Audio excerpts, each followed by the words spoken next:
Hey guys, welcome back to Heritage Hollow Homestead. I am saving seeds from my tomatoes today, and I thought I would take you along and show you how to save seeds from your homegrown tomatoes. Okay guys, so if you're new here, welcome.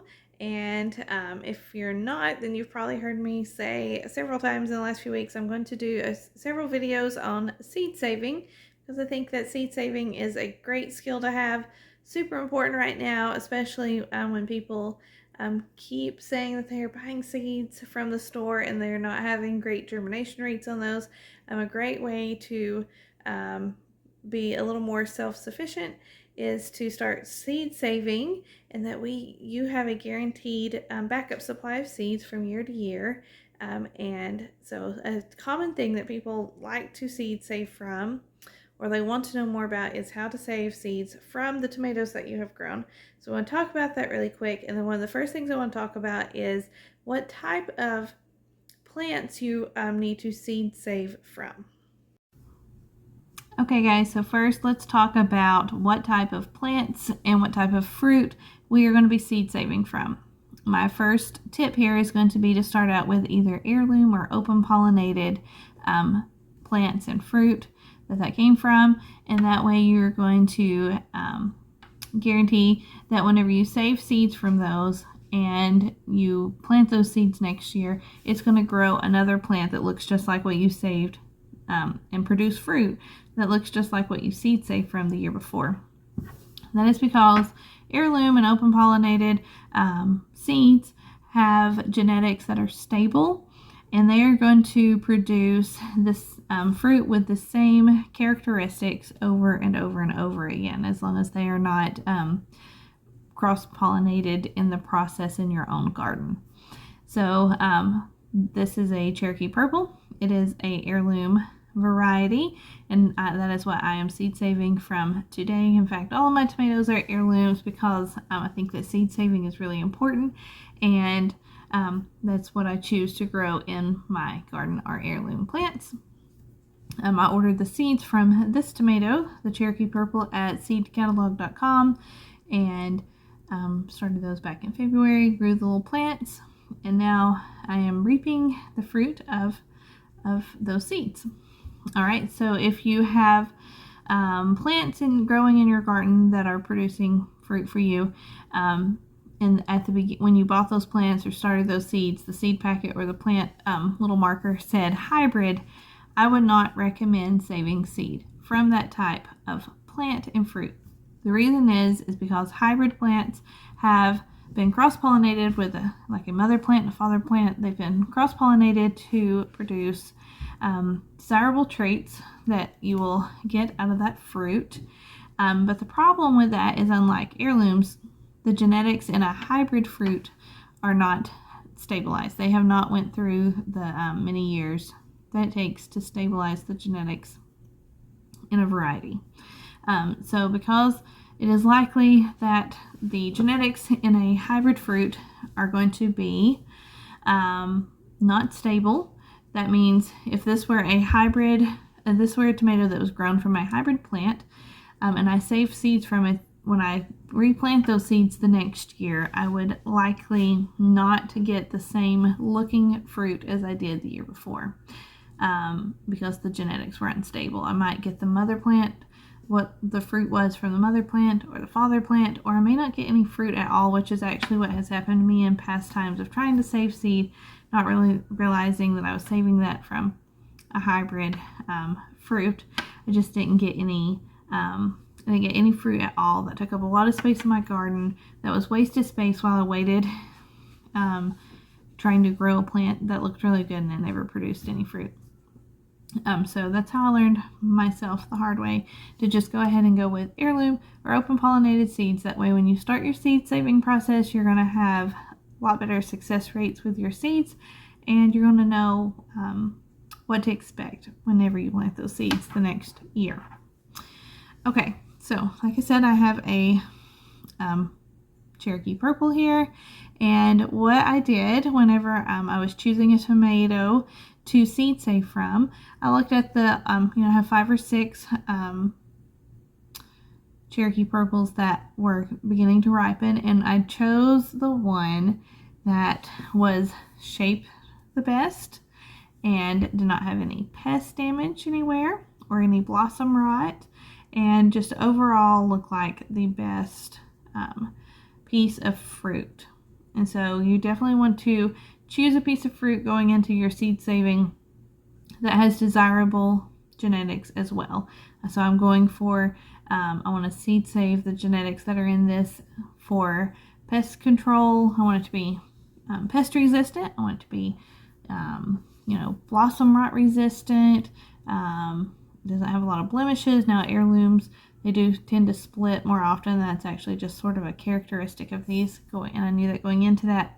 But so I wanted to choose the best looking tomato that I could, that is true to what it is supposed to look like, to seed save from. And what I will do year from year, if I continue to seed save, I always choose the fruit that is, say, the most pest resistant. After a few years, those genetics increase. You're going to come out with a superior tomato than what you would just from buying a regular seed package, because it has adapted to growing in your very specific garden atmosphere and be resistant to the very specific things that are going on in your garden, okay, in your area. So that is another great thing about saving your own seeds. So I have this tomato, and when I cut it open inside, the seeds that are inside of this, the next thing that's going to be important to know is that the seeds that are inside of tomatoes, and also cucumbers and watermelon, cantaloupes, some different things like that, that the seeds are each encapsulated in like this gel substance that completely surrounds the seed. And we have got to figure out a way to get that gel coating off of the tomato seeds, because what happens with the gel coating, and I'll show you in a minute, is that that coating is there for a reason. It's like nature's protection plan against when the tomato drops to the ground, begins to rot, and those seeds hit the ground. The gel coating is there to keep those seeds from immediately germinating in the soil and starting to grow again. Because if that happened, like right now, if this tomato fell to the ground, began to rot, the seeds got into the soil, if it began to regerminate, those seeds began to regerminate right away, then those plants would grow a little bit, but they would not have time to actually grow and produce more fruit that would drop to the ground. And so that gel coating protects the seeds for 8 to 12 months. It slowly breaks down. Once the gel coating has broken down, then that seed will be able to germinate where it is living at in the soil and begin to grow again. And what that allows for is, it's kind of like the tomato's own little survival of the fittest mechanism. And so it is keeping its seeds safe until the conditions are right next year. And then that is when, next spring is when those tomato seeds that are just out in the garden accidentally, that's when those will pop up, because that's when it's like nature's way of making sure that the tomato is always going to be able to kind of self-reproduce itself and continue to thrive, which is what plants are really just trying to do. Okay, so we've got to get this gel coating off of the inside of these tomato seeds, so I'm going to show you how to do that. So there's not a whole lot of things that you're going to need in order to seed save these from, but a few things that you will need will be a tomato to seed save from. You will need either a plastic or a glass like jar of some sort. You'll need something to put over it, either just a towel or a rag, maybe even just a paper towel, a rubber band to put over the top of it, or a coffee filter. Just something to put over it so like fruit flies don't get into this. What we're going to be doing is scooping out the seeds and putting them in here. We're going to be putting a little bit of water in here, and then this is going to have to sit on the just somewhere out of the way for 3 to 5 days, and it's going to ferment. And what happens when it ferments is that the fermentation process is going to break down the gel coating around those tomato seeds, and then we will be able to rinse off that gel coating and then store the seeds. So I want to show you how I do all of that. And at the end, I actually have some that are already ready. They've already from a different tomato that I saved seeds from, and I'll show you what that looks like as well. Okay guys, so I have my tomato here.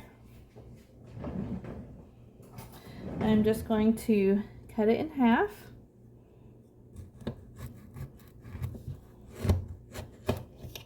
Okay. So we have our tomato here in half. You can see all the seeds right in here. We're just going to be kind of sticking our finger in and cleaning those out of there like this and letting them fall, those seeds fall into the jar. Okay. You can see that.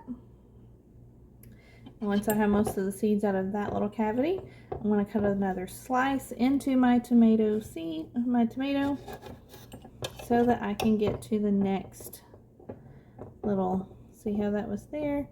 Over in here somewhere, there's going to be another little seed pocket. Okay. I'm just going to be taking those out. This is actually a very meaty tomato, so it's not going to have a whole lot of seeds in it, but we are going to find them and we're going to get them out of there. I'm going to halfen it again.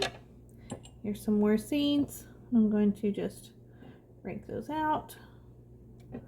Okay. It's okay if all the juices go in there too. Okay, so what I'm leaving there is like an empty cavity where I got the seeds out from, and then I'll just and then I'll just keep slicing this and going like in search within the tomato of more seeds here. Okay.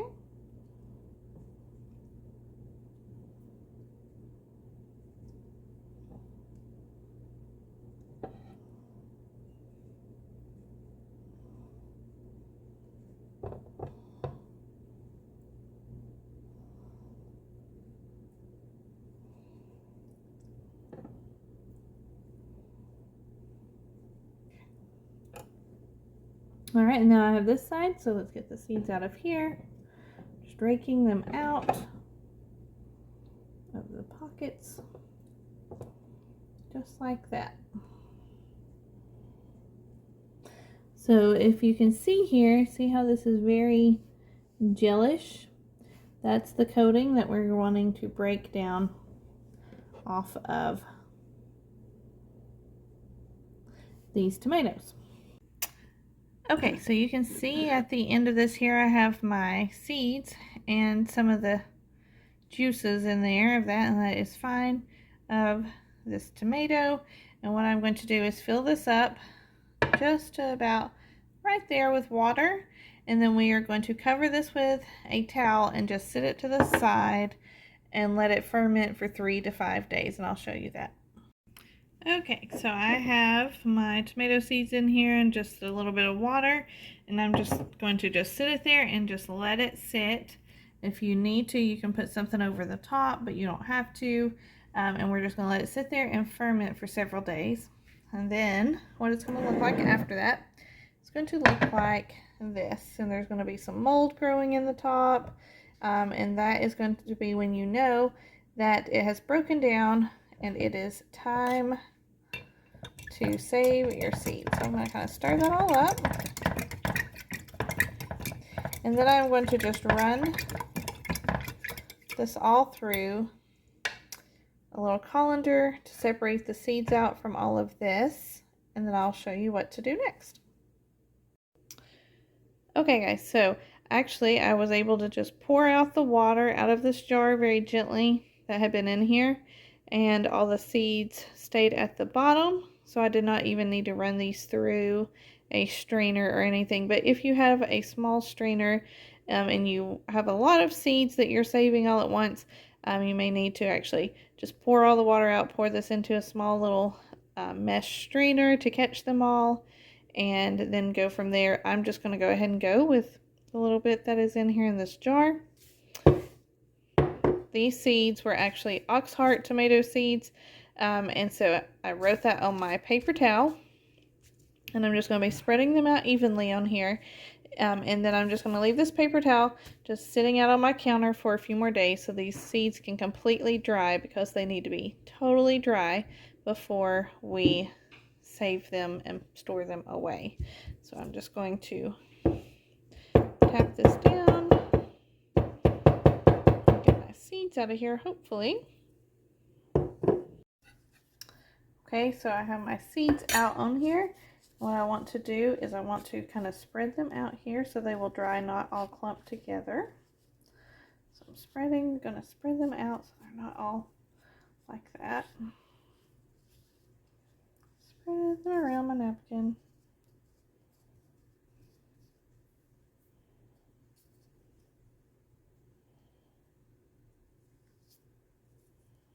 We don't want our seeds to all be clumped together, so we'll just break them apart.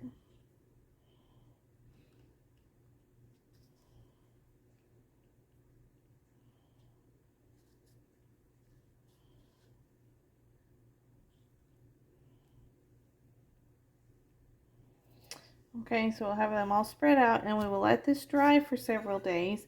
And then once they are dry, you can either kind of pop them loose from the napkin and place them in a Ziploc bag, or you can actually, well, this is what I usually do, I just usually store them with this written just like this. Once this is totally dry, I'll just fold the napkin up, put that inside of a Ziploc bag, and store my seeds just like that. And in fact, you can actually, if they get stuck to the napkin after they've been stored, and you'd want to only use a seed or two, you can actually just tear off a little piece of the napkin and plant it, the seed even still stuck to the napkin. That's not going to hurt anything. Whenever you are storing these away, once this is fully dry, so regardless if you decide to remove the seeds from the napkin and just put them in a bag or a container, or if you choose to store them on the napkin still, either way, they need to be stored away in a cool, dark place, away from sunlight, away from any moisture. Or you could also put them in your freezer for more long-term seed storage if you do not plan on using them within a year. Okay guys, so that was it. Saving tomato seeds is fairly simple, and in a few days I will come back and these will be ready for me to seed save as well. I hope this video has helped you know how to save your seed for next year, and I hope you guys have a blessed day. If you like this video, don't forget to like and subscribe.